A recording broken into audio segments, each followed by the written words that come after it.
Good morning. This is John Richardson speaking with you from Toronto, Canada. Today is Thursday, January the 29th, 2026. And what brings us together today is to discuss the report of the Taxpayer Advocate, that is the 2025 report that was released just a few days ago. And the reason that this is so interesting to our community is that if you were to go to the report under most serious problems, unsurprisingly for those who understand this issue, but very significantly, the issues taxpayers living abroad was highlighted, which is fantastic in terms of awareness and all those kinds of things. And that will be the topic of our discussion today. I'll begin in my usual way. Can everybody hear me? No problem. Absolutely. All right, wonderful. Well, we have an absolute star-studded cast of people today. And what I think I would like to do is invite Dr. Laura Snyder. Are you willing to speak, Laura? Let's see. To explain the report, or perhaps, let's see, Laura's still in listen mode. Perhaps Suzanne would be willing to introduce this topic. What has happened is that over the past many years, and every year, the Taxpayer Advocate presents a report. And over the past few years, one of the primary problems that has been recognized in terms of how the IRS functions is the situation faced by Americans residing abroad. And every year, the Taxpayer Advocate does an absolutely slam dunk, amazing job at capturing how serious the problem is, how many people are being hurt. And every year, the report gets stronger. And so, this report that just showed up, I haven't had time to go through it in detail, but my sense in looking through it quickly is that it really brings to the front uh, just the terrible situation that people are in with respect to U.S. taxation. It is about how easily Americans abroad end up in a situation that where there are simply no right answers, no advice, no help, and two key things emerge. And, for anybody who's interested in this, let me draw attention to the work by Laura, much of it together with John, because she's really captured this in exquisite detail. But one thing is the fact that somehow it has been okay for Americans living abroad to be second-class citizens. That the usual idea that there should be equity somehow doesn't hold. If you live abroad, then it's okay to do this.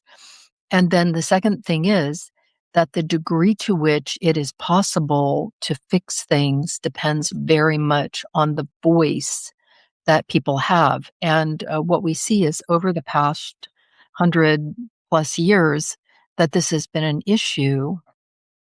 Americans abroad have typically struggled to put their voices together. There are some exceptions. The ACA report during the Carter presidency is one exception, and things happened. But I think that it's very important. Thank you, John, for calling this space together, and then many thanks to Laura for her work, which really condenses this massive amount of information in a very actionable and readable way for to the community of U.S. citizens residing abroad who would like to just pay their taxes and have the operations be feasible. One final point, we did a recent space on the situation with the proposed billionaire wealth tax in California.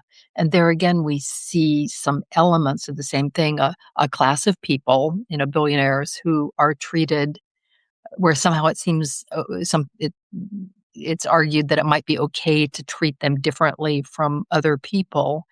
And then finally, there is an idea that people who have more money or people who are different, they've chosen to live out of the US, they should not be able to escape.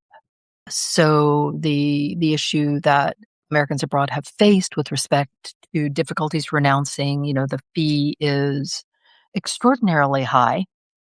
And then if one does renounce, it is extraordinarily easy to end up being a covered expatriate, in which case maintaining fiscal relationships with anyone in the US becomes extraordinarily difficult. And, California seems to be experiencing this. One of the things which John has always said is that what happens to US citizens living abroad gives a picture of what is possible and, gives a way of testing things. For example, taxes uh, on phantom income.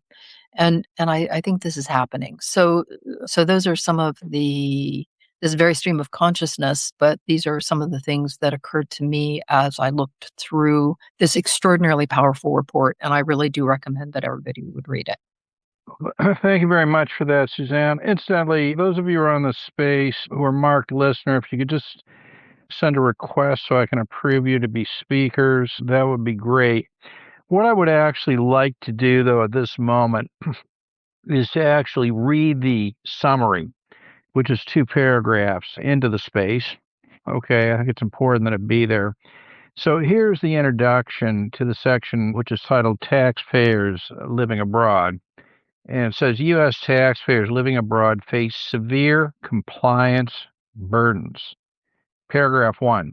U.S. taxpayers living abroad face significant and often overwhelming challenges in complying with their federal tax obligations. Although they live and work under foreign legal, financial, and tax systems, they remain subject to the full scope of U.S. tax laws. As a result, they must navigate not only the complex U.S. tax code, using international information reporting requirements. The interaction between U.S. tax laws and the tax systems of other countries of residence compounds the complexity. Harsh and disproportionate penalties that may apply even when taxpayers make good faith mistakes or owe no money or owe no U.S. tax intensify these burdens. And oh my God, the Barrabows in New Zealand come to mind immediately. Despite being aware of these difficulties, the IRS provides limited guidance, minimal resources, and restricted access to IRS systems and services for taxpayers living abroad.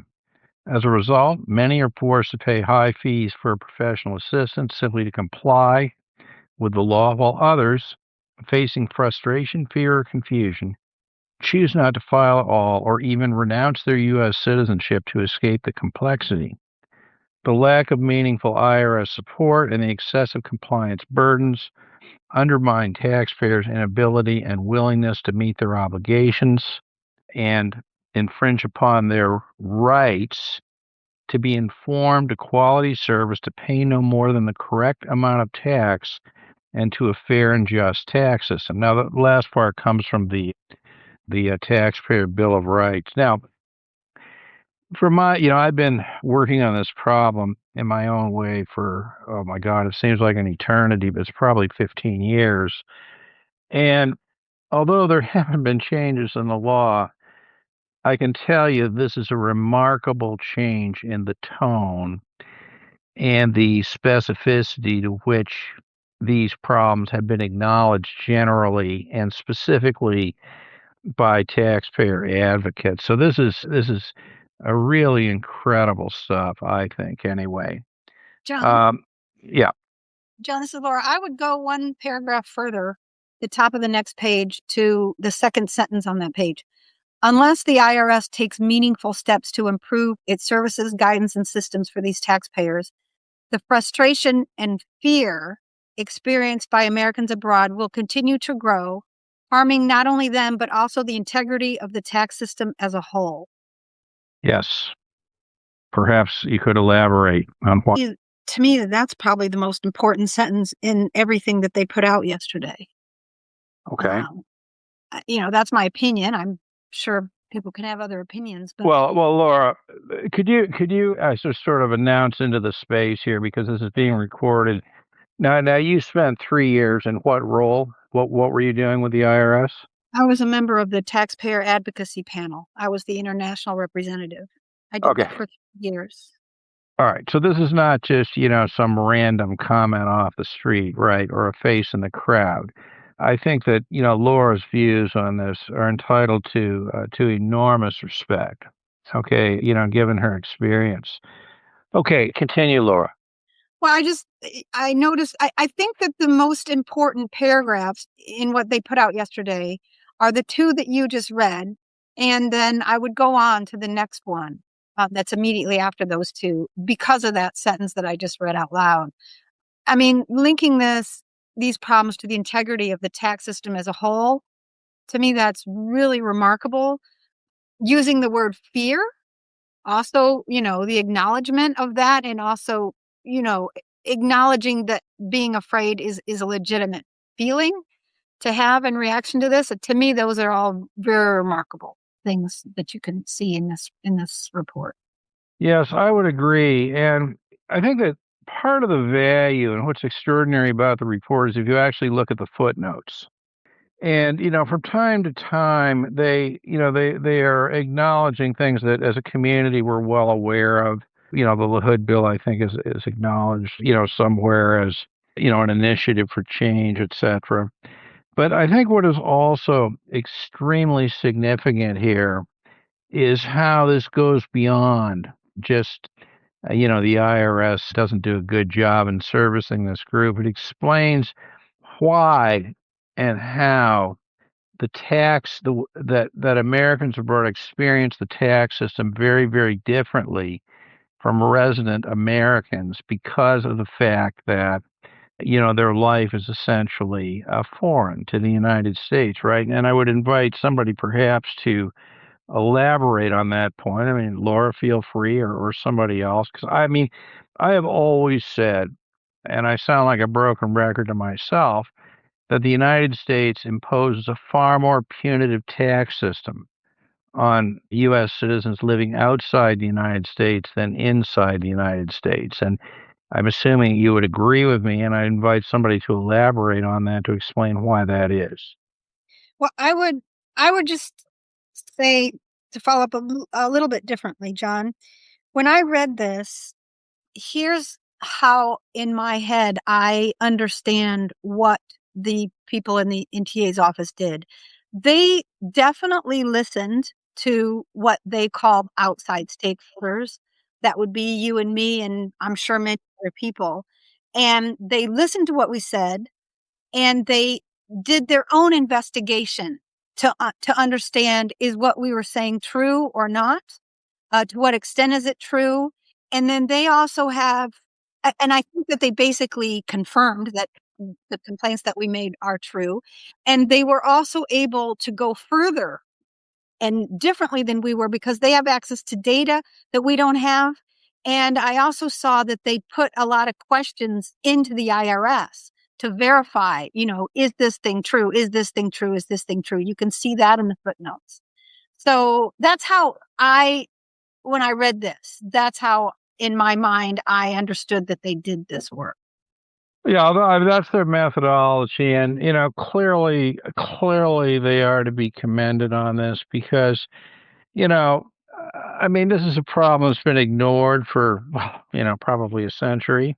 And they didn't have to do this. They did do this. And I think that, clearly their efforts should be acknowledged on this. Okay, let's see who else. Get other people involved in the conversation here. Suzanne, do you want to add something? Brent, are you able to speak or are you just listening for the moment? Tim? Okay, so, they do comment, right, under analysis. They actually begin with, what they call the unique features of the U.S. tax system. And I mean, this is good because, that they're essentially digging the foundation, if you will, for what follows. And the foundation is, of course, the United States, and this is their language, one of the few countries that taxes individuals based on citizenship rather than residency. In other words, citizenship taxation This means that U.S. citizens must report worldwide income and pay any tax due regardless of where they live or earn income. They also must report foreign accounts and assets. For those living abroad, compliance is complex, confusing, and expensive. Comments on that? So I'd like to go back and underline the sentence that Laura drew out, because it was one that also jumped out at me, because there is a nuance here that we need to capture, and I think it has huge information content for us. So that the emphasis was, let me go back to that. Unless the IRS takes meaningful steps to improve what it's doing in this context, not the IRS is not only harming the taxpayers, but the integrity of the tax system as a whole.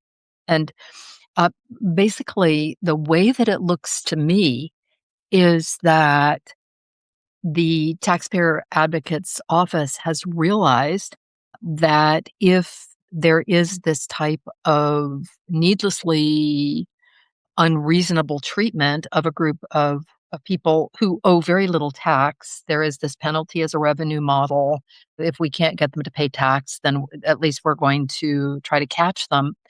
The problem is that it is so overwhelming and terrifying, and the people who try to do it right are the ones that we see all over mainstream media as losing their life savings because the IRS is unhappy about how something was reported 10 years ago when the people were clearly confused and just kind of got it wrong. Typically minimal taxes due, and then these people are being wiped out.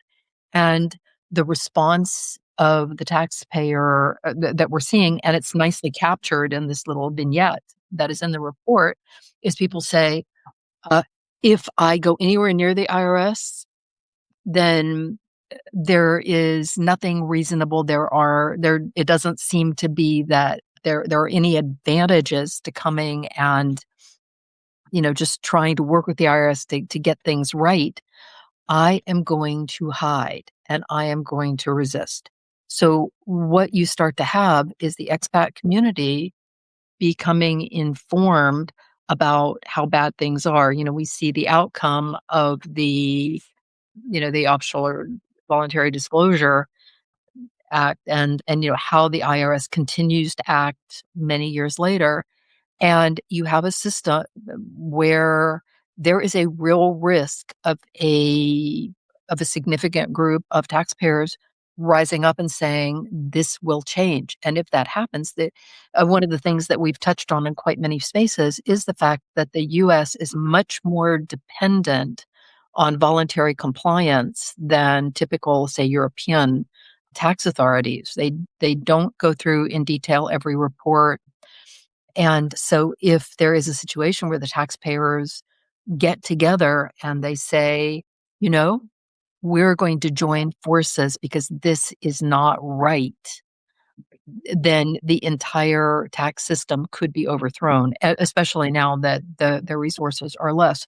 So that I completely agree with Laura that this is an incredibly important sentence, and the IRS and the Taxpayer Advocate saying this has got to be taken into consideration. And if we don't do it, we risk having the U.S. tax system come crashing down.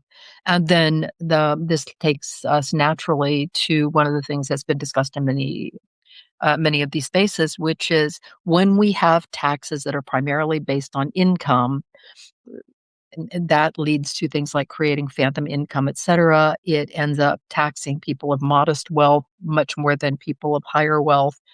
And so that a system where taxation was not based on income, which is a relatively thin stream, but would be based on some other transaction, would be an easier system to manage and would not involve having this discrimination against classes of people.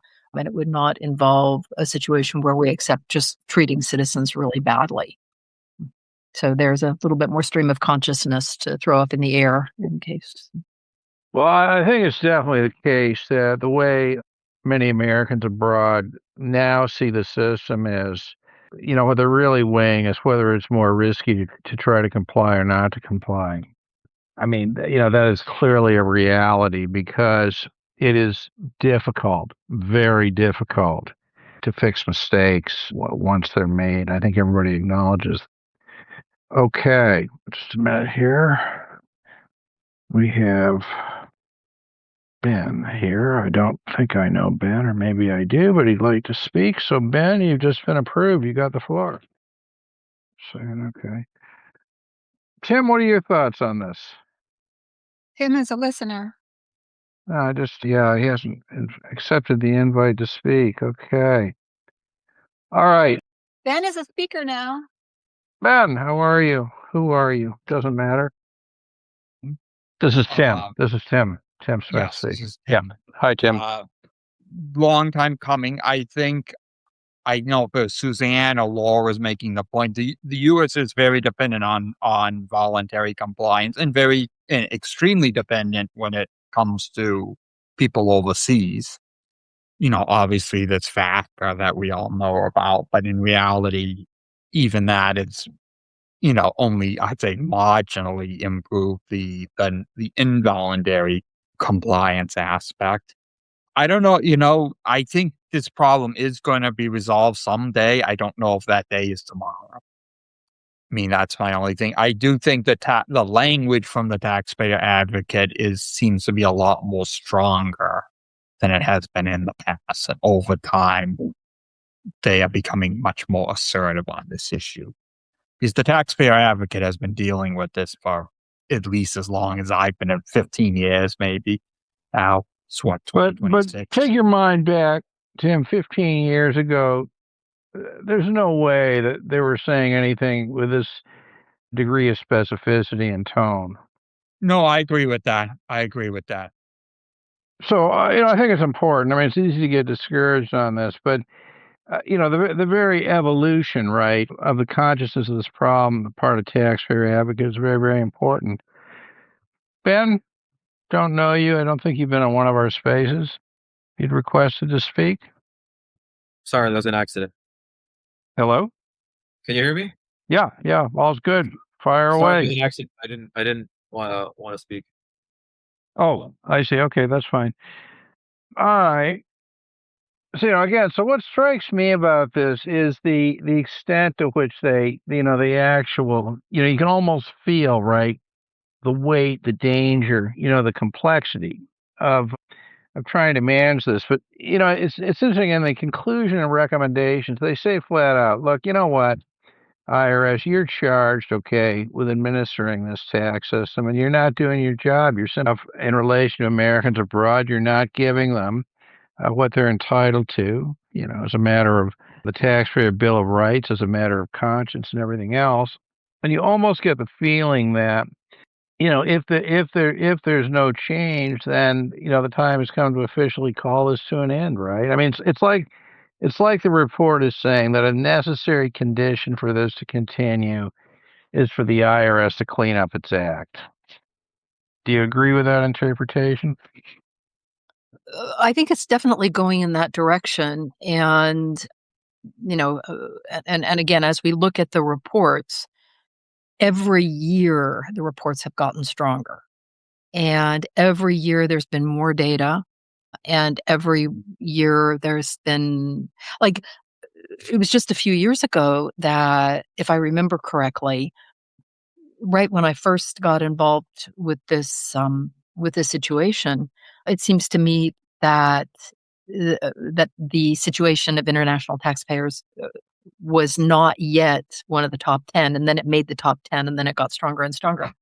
But what I think would be worth doing would be taking the Taxpayer Advocate report, and one thing that just was an absolute jaw drop moment for me is the vignette on page 109, which, Sue, a U.S. citizen, has lived and worked in Australia for many years after marrying her Australian husband, Sam. As a dual citizen, Sue pays Australian income taxes on her wages, but also remains subject to U.S. tax laws. They have been advised, okay, this is amazing. They have been advised their income is always less than the foreign earned income exclusion. They have joint checking and savings accounts in an Australian bank. On various paydays, the combined balance of their joint accounts exceeds 10,000 USD. Sue participates in an Australian superannuation, a compulsory system for retirement savings. 3 years ago, she inherited some stock shares from her Australian aunt, which she keeps in the same brokerage house that maintained her aunt's account. Sue and Sam have not filed a U.S. income tax return or an FBAR.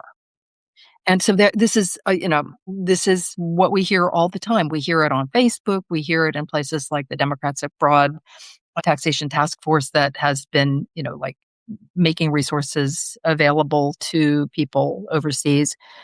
They have not filed a U.S. income tax return or an FBAR. They got advice, and the Taxpayer Advocate report recognizes they got advice.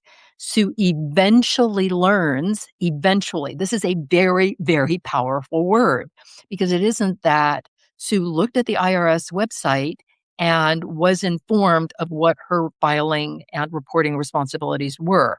She eventually learned, probably through social media, that because she is a U.S. citizen, she must also file a U.S. tax return to report her Australian income with forms 3520, 3520A, 8938, and 8621, depending on the investment in the superannuation.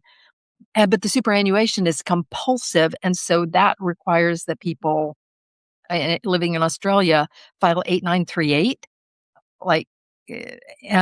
Just the way that this is described. They also must electronically file FinCEN Form 114, FBAR using FinCEN BSAE filing system. And if they file tax returns, they may owe U.S. taxes and penalties thereon. And you read between the lines, if they don't file a tax return, this might just go away. And meanwhile, their joint account exceeds $10,000. This is a couple that cannot afford the type of tax advice that keeps people who have more income, out of the deepest trouble. They would also be subject to foreign trust penalties for failing to disclose Sue's Australian pension plan, FATCA and FBAR penalties, and possibly foreign gift penalties for failure to disclose her Australian inheritance that is not subject to tax. So basically, the message here is that if this couple comes close to the IRS, they risk losing everything they have. Both Exactly. And this story, this beautiful phrasing, there's a lot of work went into this paragraph, and I'd really like to do it honor. And, the fact that this is the National Taxpayer Advocate telling the story. And then it continues, taxpayers living abroad face significant compliance challenges and potentially severe penalties that domestic taxpayers do not, to avoid bringing a non-citizen spouse's income and property into the U.S. tax system. Some taxpayers abroad may choose to file married filing separate.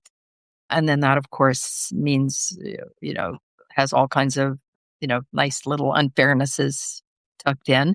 Further, to avoid the burdens of the IRR requirements and potential penalties, some may choose not to participate in retirement plans. Come on. We have, as a national tax policy, that people should be rewarded in their taxation for saving for retirement. And we are sending people into poverty because they are afraid of reporting. We don't even earn taxes from these people. This approach may reduce their U.S. filing obligations, but could also jeopardize their legal and financial independence and security. So, and then, continuing to say that the IIR penalty regime was established to combat offshore tax avoidance and discourage U.S. taxpayers residing abroad from hiding income and assets abroad. However, ordinary taxpayers like Sue are severely burdened. And so Congress should amend 6038D, et cetera. It is this the way that this is brought to life in the language is beautiful. And I really, if the National Taxpayer Advocate and the organization continues to make this information available, something could actually happen. And the other thing is that so many people in the expat community just stay away from this issue until they end up in trouble. And then they come to Facebook or they come to Democrats Abroad Taxation Task Force and just to get help. I've worked with the taxation task who are just absolutely desperate. I mean, there have been cases of people who were suicidal because of realizing that there is potential for life to be destroyed. And just making sure that the expat community is aware of what this advocate group affiliated with the IRS is saying in the name of the U.S. government is essential. I'll stop. I think that's absolutely right. I mean, that's a great summary of what that says. And I fully agree with you. I'm just trying to imagine. I would imagine that, I mean, we're on this call all fairly informed on this issue because why else would anybody be on the call, right? But I mean, let's imagine that you're just somebody trying to live your life outside the United States and you read that paragraph.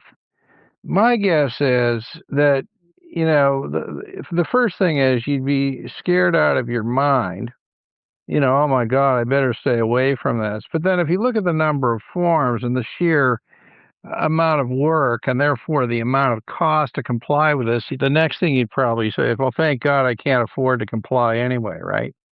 I mean, this is an interesting point that the vast majority of Americans abroad cannot financially afford U.S. tax compliance. They can't. I mean, those who comply or think they're complying sort of are probably, possibly in some range of what I would call defensible compliance, right? But there's no way they are in full compliance. And I think that this is a reality here. So we have a situation where, and this report is acknowledging this, right? Where one, Americans abroad. Now, first of all, for everybody everywhere in the world except for the United States and Eritrea, they don't tax their citizens abroad. So one, the United States taxes its citizens abroad, and you would think that it might be in a modest way the way Eritrea does. No, rather it's an enhanced, more punitive way, right? I mean, that's the first injustice of this at all. And then the way they do it, which is so extraordinary because of the hatred and suspicion of anything that's, not U.S. branded. They impose this more punitive tax system on Americans abroad. That paragraph illuminates a lot of the forms and the sort of steps you have to take to get compliant. And then you realize with absolute horror, another point that's made in the report is that I find this hard to believe, but apparently there is a shortage of competent expat tax preparers, okay? But I mean, if you can find one, the chances of so what are you supposed to do here? I mean, let me ask that question. What is your average, person who happens to live outside the United States who is concerned with, financial planning, retirement planning, providing for his or her family? What exactly are they supposed to do? I mean, could somebody answer that? John, the people that defend these policies will tell you you need to renounce your U.S. citizenship. You got a problem with this? Renounce. Well, I think that's exactly what they do. I think that's exactly what they do. They do that expressly. That's not and I think they're even proud of taking that position. That it's not hidden no, it's you look at what any of these academics, I don't call them scholars, who defend these policies, that's where they end up. If you're unhappy, renounce. Right. If you don't renounce, if you must not be unhappy enough. Well, I think that that's absolutely right. And with these scholars, these academics who write on this stuff, they don't write. They obviously they don't understand that. See, the way they see it is, it's just like living in the United States and filing a 1040. So what's the problem, right? I've never seen a single one of these people in their articles write about CFC rules, PFIX, foreign trust, foreign retirement plans. Never, never. They don't understand it at all. They don't even understand. Half of them I don't even think understand that the savings clause is in the treaty. Yeah, I was going to shove in the savings clause, because the saving clause is where it is explicitly stated that because you are a U.S. citizen, you will be treated worse than if you were a citizen of any place else. And I've never seen a single one of these academic articles that seriously interacts with the realities on the ground. It is not about the taxes. And these people go, well, just vote with your feet, just renounce. But if you have a net, if your pension and your house combined take you over 2 million, then you are going to be in a, you basically can't renounce. Like, John, isn't it true that I haven't ever completely put my mind to this, but let's say that somebody has $2,001 in their combined pension and, owning their house. And that's all that they have. And they say, I'm going to renounce. But then they need to pay an exit tax. But what are they can't liquidate their pension. They can't, they probably don't want to sell their house. So they're not able to renounce. Right. Well, what they would do is they would simply renounce and then sell their house to pay the exit tax, so the United States can't tax the gain. It is absolutely unbelievably vile and cruel. There is nothing anywhere. There's no tax system like the U.S. tax system out there. Zero. There's not even a close second. But that's what they're doing. They're making it impossible for people to live under this system, and for a certain, those who have over the 2 million, which is really almost anybody who owns a house, I think, in a major city outside the United States or in the United States. At this point, then they shake them down on this exit tax. And you mentioned the pension, Suzanne. I think it's really, really important for people to understand that the exit tax is not one tax. It's a collection of different taxes, and the most vile, vicious tax in the group of exit taxes is the way they tax. Ready for this? Non-U.S. pensions, right? So let's Right. compare. Let's compare two professors. Okay, one, both U.S. citizens. One, University of Toronto. Toronto is in Canada. Okay, pension worth. I mean, you teach for 40 years, you probably got a pension worth. Let's say it's the 2 million, right? The University of California. Now, they both are dual citizens of some country they can move to. Now, because the University of Toronto pension has a pension that's foreign to the United States, the rules require a pretend distribution of the whole value of the pension as income on the day before renunciation. In other words, well, good news and bad news. Good news is you had a good career at the U of T. Bad news is you want to renounce U.S. citizenship. We're going to force you to include $2 million of income that you never received on the day before renunciation tax you on. There goes what, $400,000? But you have a pension from the University of California. That's not foreign. Therefore, are you ready for this? We're not going to confiscate your pension. You can keep it and pay tax on the distributions. Now tell me how in any universe that is the most unfair, obscene thing you've ever seen or heard of. John, let me clarify. So do you mean that the person who is so let's say that the professor at University of California, at some place, also wants to renounce, because they're renouncing. They have 2 million in. They're both covered expatriates. And they each have a pension worth $2 million.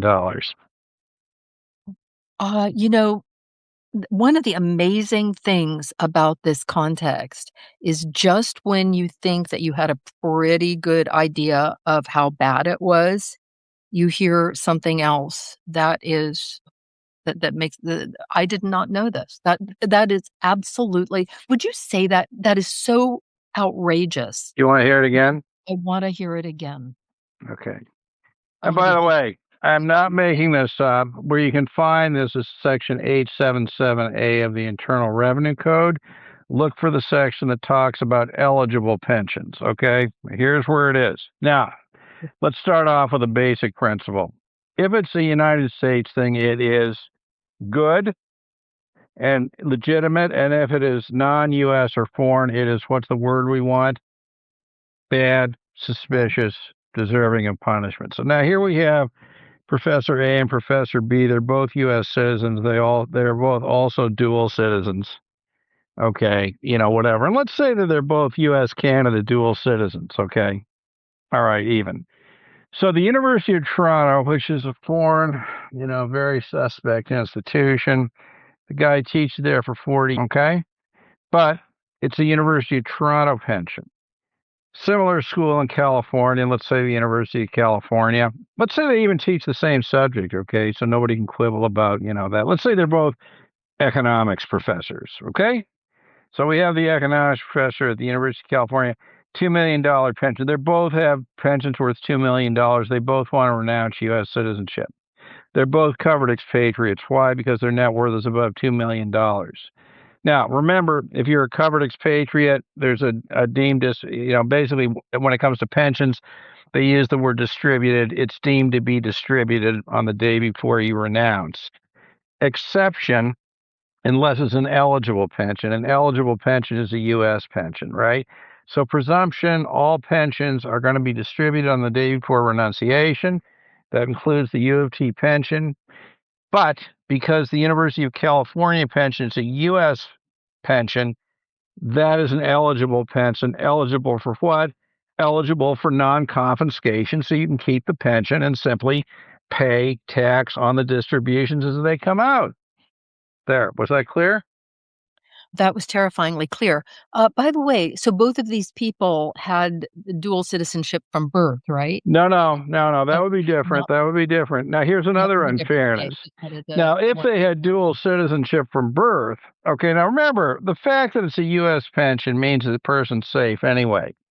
If the University of Toronto pension had dual citizenship from birth, that would be different because then they could get an exemption from being a covered expatriate at all, right? So, in other words, not only is this obscene and unjust, but the injustice is magnified by the circumstances of your birth, right? In other words, how were you born? What was your citizenship when you were born?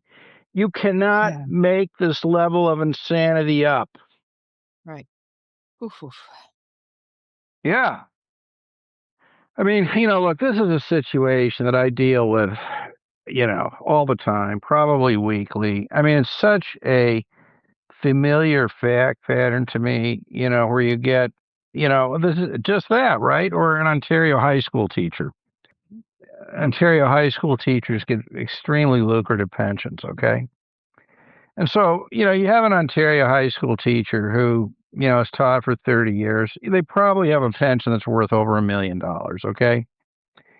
But if they have a house in Toronto, that's definitely going to push them over the 2 million, right? Do these people have money? No.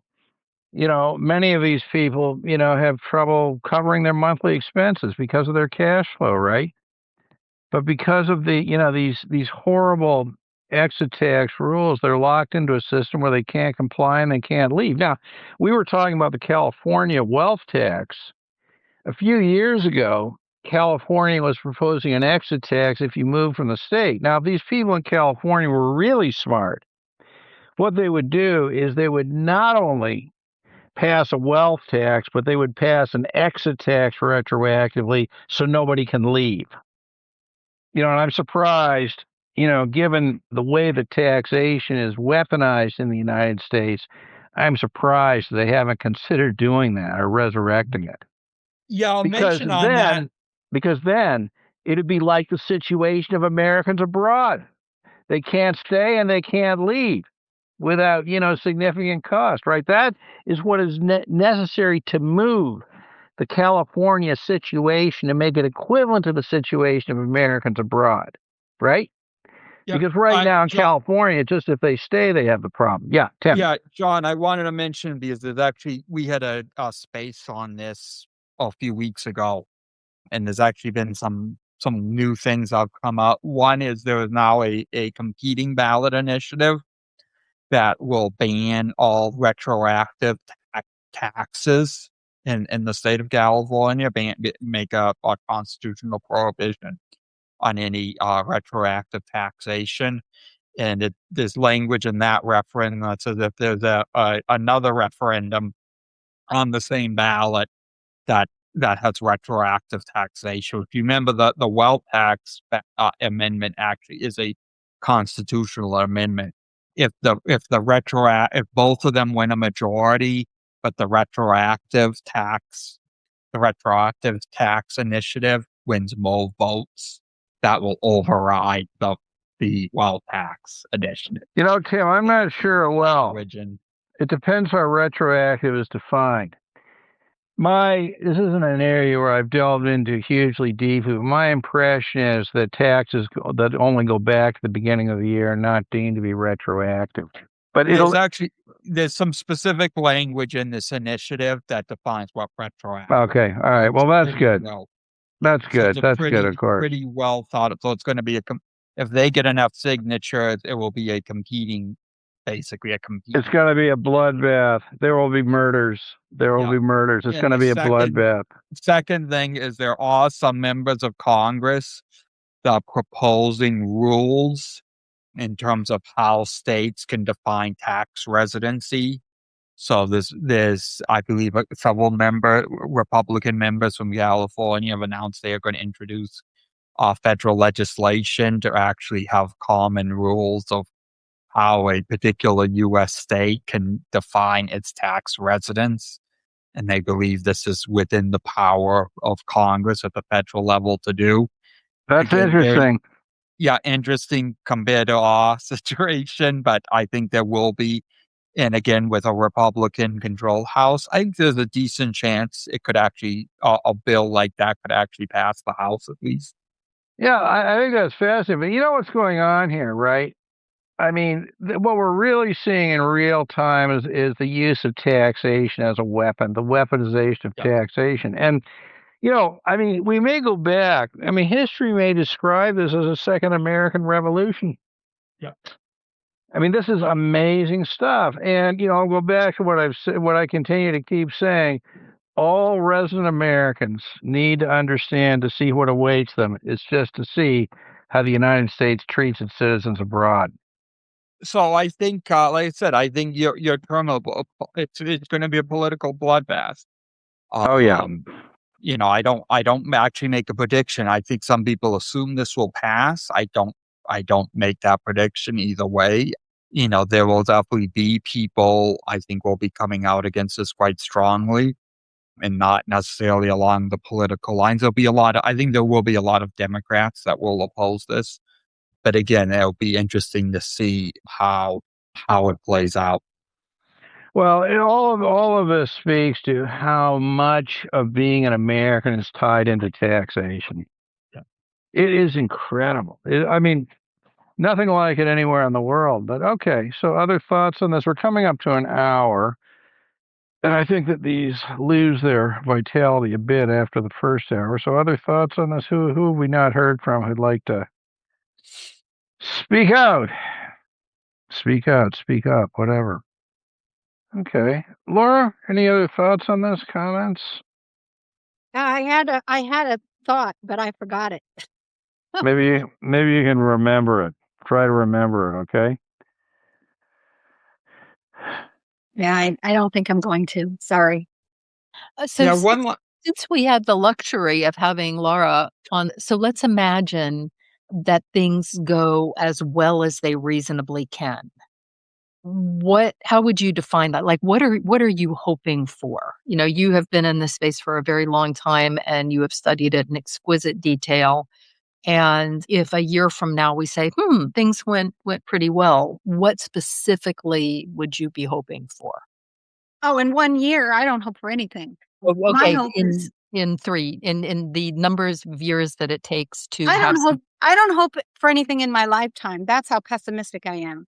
oh But man. but to me, and someone that a friend of mine mocked me for this, but I will defend it, and I don't think I should be mocked for it. To me, the only solution is you end any form of taxation that hangs on citizenship. That doesn't mean you can't tax a person who is a citizen. It means that the reason for the taxation is not citizenship. Those are two very, very different things. The 14th Amendment, if you read the first sentence, it gives us citizenship. It takes it by putting it in the 14th Amendment. If you were born in the United States or naturalized in the United States, your citizenship is constitutional. It's not legislative. It takes the ownership of your Constitution out of the hands of Congress, out of the hands of tax academics, out of everybody's hands. It's yours. And this means you cannot assign duties or obligations to citizenship. The United States has done this in other areas in the past when they've said, oh, well, citizens can't become naturalized citizens of another country. If you're a naturalized U.S. citizen, you can't live in another country for longer than X period of time. If you're a woman who's a citizen, you can't marry a non-citizen or we're going to take your citizenship away. All of these were declared unconstitutional because the 14th Amendment gives you your citizenship and it belongs to you.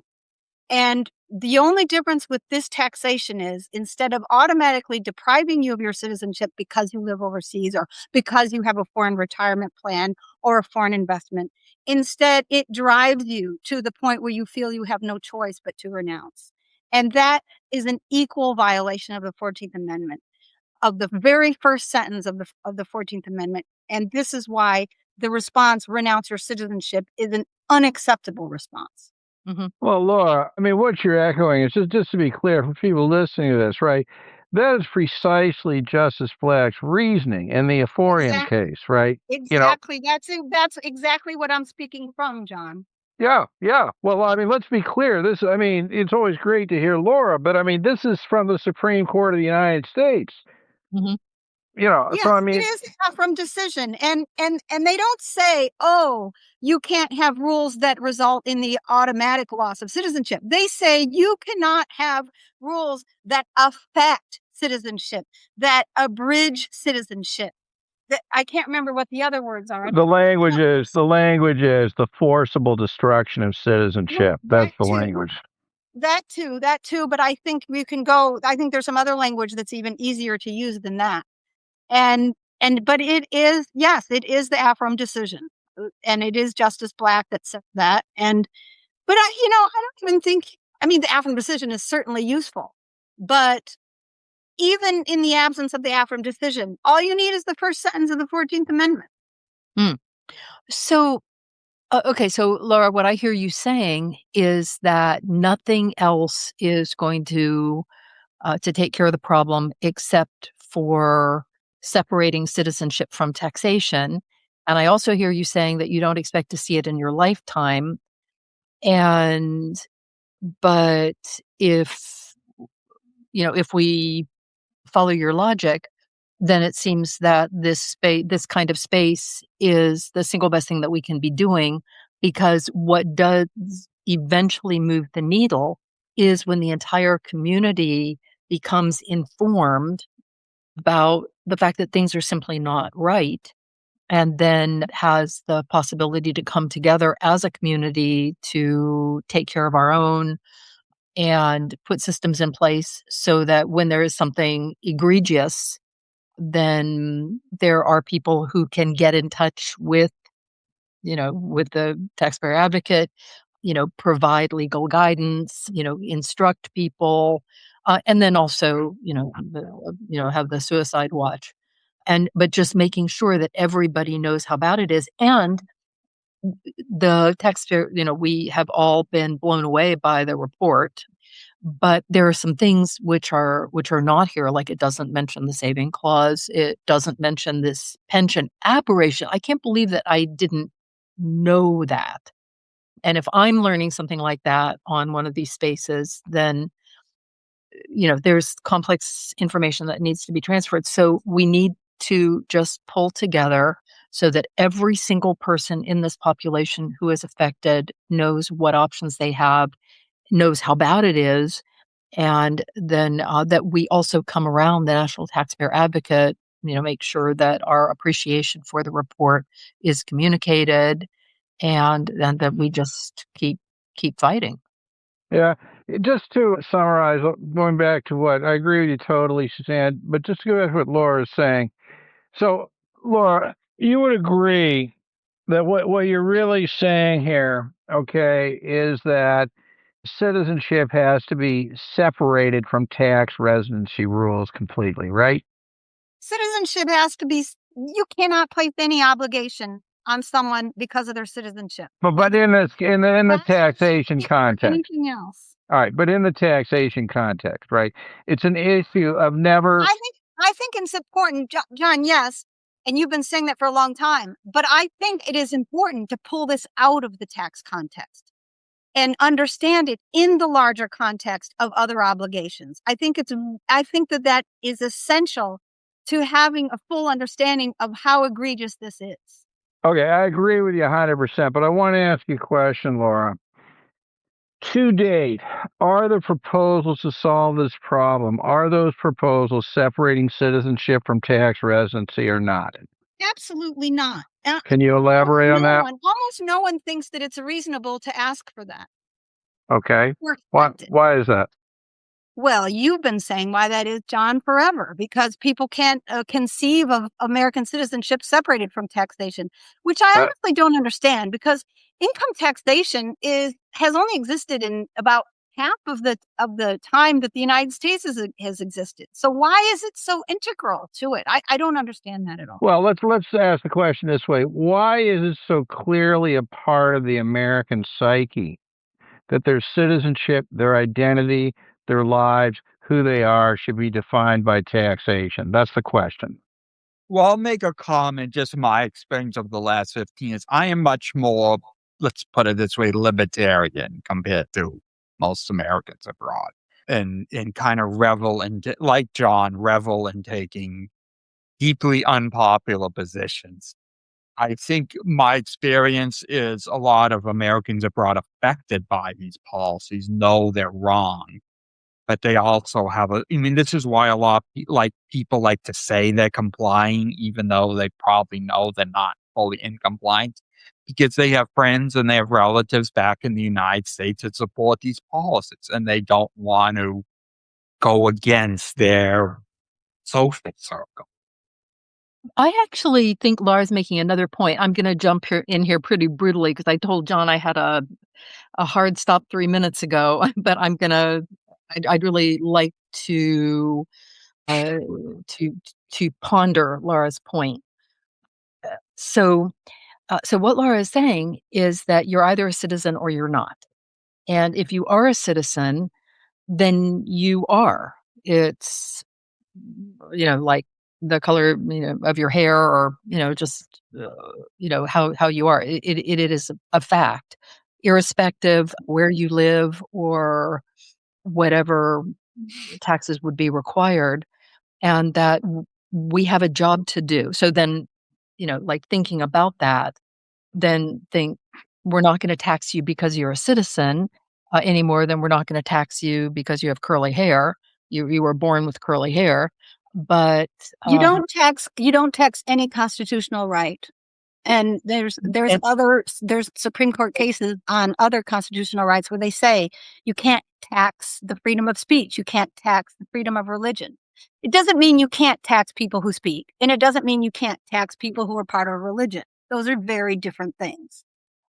So that if we, rather than say you're a citizen, so you owe us something, it is no, you're a citizen, so that is part of your identity, then that I'm wondering if that can be a springboard to get us back to governments need revenue to function. What is the most efficient, streamlined way to get the revenue required for the government to function, but rather than getting stuck in in things like citizenship-based taxation that hurt people, raise almost no revenue, and fundamentally affect the whole nature of citizenship. With that, I need to sign off, and so I'm hoping I can kind of throw that up in the air. And if there's interest, maybe John, there could be another space just on the on a topic related, or maybe Sure. Laura, would you'd be willing to join, and we could we could do a deep dive on the question, because I think things have made clear that we need to understand these questions if we're going to go forward, and we need to have our community understand these questions. Absolutely. All right. Thanks so much, John. I'm signing off. Have a Okay, great thanks. day, Great. everybody. Thanks, Suzanne. Okay, anybody else want to add anything here? Otherwise, we probably have done our job for today, and I think done it rather well with the presence of Laura today. Other thoughts on this, anybody? Otherwise, Is there an advocacy group or some place where you sort of congregate and post information? I'm a U.S. citizen living in Puerto Rico, and so I'm acutely aware with my tax bill for this year for preparing both my U.S. and PR returns will be probably close to $20,000. $20,000. That's a great Yeah. use of your money, isn't it? Holy smokes! Maybe a little less, maybe like 15. It depends on how much.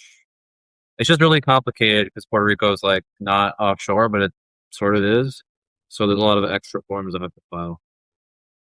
So to answer your question, there's a number of these types of groups. If you were to go to maybe you could start off by going to the SEAT, SEATNOW.org, the SEAT Now website. Laura and I are both founding members. C stands for SEAT, Stop Extraterritorial American Taxation. You can go there. If you were, I don't know if you're on X or not, my handle is Expatriation Law, EXPATRIATIONLAW. Yeah. Okay. All right. So there's various Facebook groups. If you're interested in the advocacy, probably the Keith Redmond's American Expatriates group, which you can find. I don't know, Laura, what should be added to that? I mean, where are places where people discuss this stuff? Well, I think the main places would be, your Twitter feed, the SEAT website, although we don't post there, a lot. We do post there when we have something to say. And Keith's site, trying to think. And certainly if anything's important, it'll be in at least one of those places, I think, if not more than one of those places. Yeah, if you're interested in, I mean, I participate in a weekly podcast on this IRS Medic thing, YouTube IRS Medic. I mean, a lot of these topics are discussed there. But the problem is that these laws affect different kinds of Americans very, very differently. And the ones who are most affected are those who live permanently outside the United States. A lot of people consider themselves live outside the United States, but because all of their income is U.S. source and their assets are in the U.S., they don't really feel the impact of this, right? Because the problems begin when you have non-U.S. income streams and assets. So, but I mean, there's some starting places, and if you follow that, One of my friends is European, and his parents were professors, and he was born in Georgia. And he had U.S. He was informed he had to go get a passport. He had no idea that he was a citizen. Yeah. Oh, there's tons of that out there. Tons of it. I mean, we mentioned the Aforium decision. One of the features of one of the results, the impacts of the Aforium decision, is that it essentially expanded the universe of dual and triple citizen U.S. people, right? Yeah. So there's that as well. If you're born with dual citizenship, the covered expatriate stuff may not apply to you. Well, there's more. If you're born with dual U.S. citizenship and a citizen of another country, and you meet certain tax residency requirements in that other country, it's not as simple as described it this morning. But yes, there is opportunity. There's clear opportunity with awareness and planning to avoid the exit tax. Yeah. Okay. Yeah. Well, cool. I appreciate all that you do. It's nice reading your X feed, learning about this stuff. Oh, thanks. And feel free to, we do these spaces from time to time, and feel free to join. And as much as you can help spreading the awareness of this. I mean, obviously that's important here, right? Yeah. It's good to talk to people because in Puerto Rico, there's a lot of people that are sort of deep in the weeds on international tax, but it's not a commonly known thing. Before I lived here, I was abroad as well, and so Where were you? Colombia and Mexico. Okay, so South America. Yeah, it's interesting. There's less discussion of these problems in those parts of the world. Yeah, Interestingly, it got more yeah. tricky with the Tax Cut and Jobs Act, like running a business offshore. You're caught up in the CFC rules and guilty and all that. Yeah, well, Puerto Rico has like I think the rules are complicated, but yeah, it's just more tricky. Yeah, I'm not really up on this, but my memory of this is that the guilty rules do apply to CFCs in Puerto Rico, right? Yeah, but if you're a bona fide resident of Puerto Rico, there's different rules, so it's just Yeah. Okay. I mean, I always have to relearn this stuff every time I have somebody where it's an issue. But yeah, I mean, this is part of the it's problem, right? I Yeah, mean, my tax bill maybe won't be as high as I said, but it'll be probably it's significant. But the real cost of this is the constant time waste that you have to think about this stuff. And the inability to make any decision the way your neighbors do, right? yeah. But in Well, any case, they just don't like change the rules to like if you have over X millions and make it like some percentage of the lifetime exemption or some. well, but there you go, right? You're talking about keeping citizenship taxation and creating some kind of carve outs for certain people. As Laura points out, the only solution here is to get rid of citizenship. That's the only solution. Okay. Everything else is just creating more winners and losers and all that good stuff. But I But mean, that would be great. I mean, I had some friends who it was the reverse. They have a lot of money and they're trapped in Canada because if they leave at the deemed disposition and they have to pay the tax if they want to leave Canada. well, have them give me a call. I do that as well. The mean one that was having problems, he just paid it and left 2 years ago. Well, he can keep his citizenship, right? Canada, by the way, I'm embarrassed to say, well, it doesn't why I'm embarrassed. I'm embarrassed type of taxation, right? They've had these rules since like '96. But they're nowhere near as bad as the U.S. ones because they exempt pensions, they exempt Canadian real estate, they exempt Canadian pensions, et cetera, right? Anyway, why don't you on X suggest a space on the Canadian departure tax? Be happy to do that. Oh, I don't know that much about it, but I was just mentioning it. Like there's other, yeah. Anyway, Okay, Laura, any final words or anybody, or shall we sign off? I think we'll probably just sign off. This has been a great discussion. Thank you, everybody, for your participation, and until next time. thanks. Thank you. Bye-bye.